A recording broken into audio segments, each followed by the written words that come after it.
Hi friends, here we have second, fifth and ninth terms of an arithmetic progression or in geometric progression.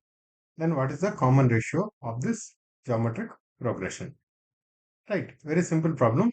Second, fifth and ninth of an arithmetic progression. If we take second term as A, then what is fifth term?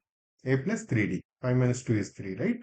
A plus 3D. For example, third term will be A plus D, fourth will be A plus 2D, and fifth is A plus 3D. Similarly, ninth term would be 2 plus 7, right? A plus 7D. These three, A plus 3D, A plus 7D are in geometric progression. What does that mean? The product of first and third term should be equal to square of the middle term, right? So that means a plus 3d whole square equals a into a plus 7d, right? If you expand this, this becomes a square plus 9d square plus 6ad, right? This one if you expand equals a square plus 7ad, right? This a square and this a square will get cancelled. We have this one and this one will get cancelled. So 9d square becomes 7ad minus 6ad, which is ad. Right. And d also we can cancel. This means 9d equals a.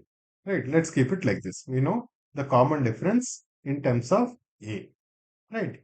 Now we want the ratio of the geometric progression. What is the ratio of the geometric progression? That means either second term by first term or third term by second term.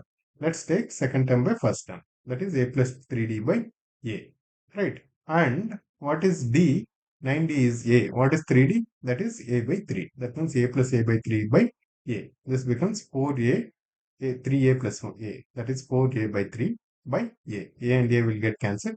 We will be left with 4 by 3. That is the answer. The common ratio of this GP is 4 by 3. Very basics of arithmetic and geometric progressions.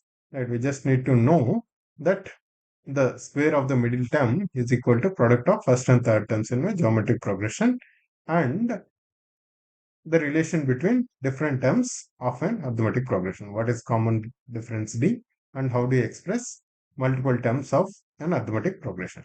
Right, guys? Thank you.